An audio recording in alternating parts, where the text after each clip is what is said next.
I'm Teisha Bader with the JBS News Update for Wednesday, March the 4th, 2015.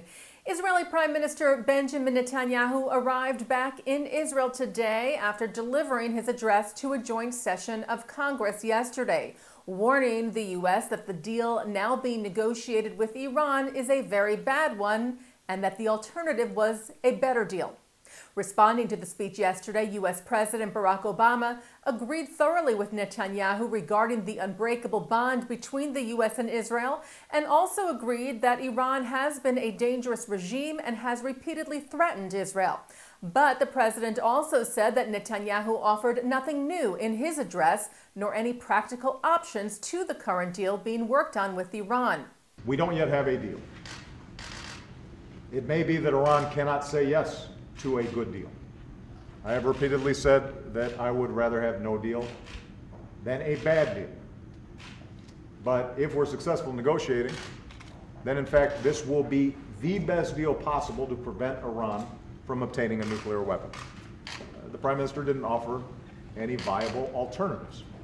In a statement released upon his return to Israel today, Netanyahu argued in what seemed to be a response to Obama's remarks that he did present an alternative by placing stricter restrictions on Iran's nuclear program and for the extension by years of the time it would take Iran to amass enough enriched uranium to create a nuclear bomb.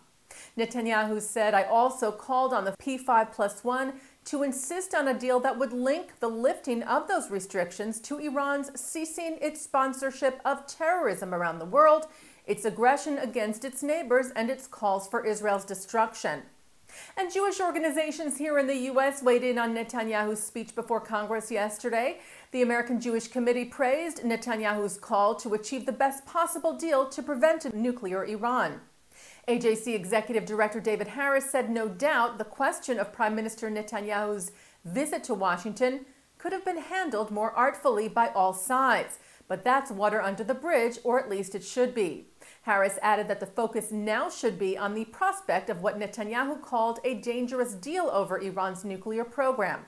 B'nai B'rith International said the Prime Minister made a compelling case before Congress and that the restrictions and the points raised by Netanyahu need to be seriously considered by the negotiators while there's still time. Leaders of the Anti-Defamation League, National Chair Barry Curtis Lusher and National Director Abe Foxman noted the importance of Netanyahu's message to Iran of serious concerns about the direction of current negotiations.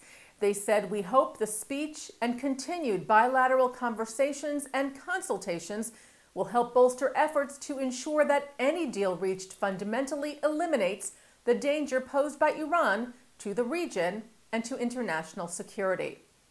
A judge in Kansas yesterday ruled that the man who allegedly murdered 3 people outside 2 Jewish institutions in the Kansas City area last spring will go on trial for capital murder.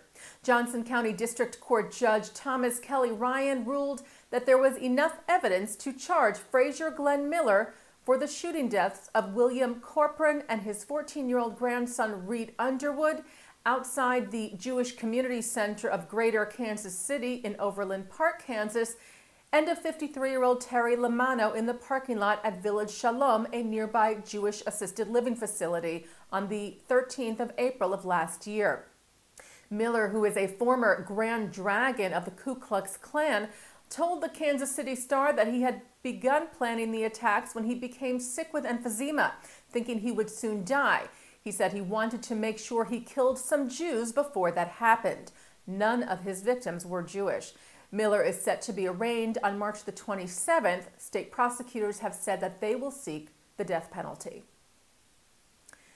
The Jewish holiday of Purim begins tonight, Wednesday, March the 4th. And JBS has special programming, including coming up at 7, a Jewish 101 for the holiday.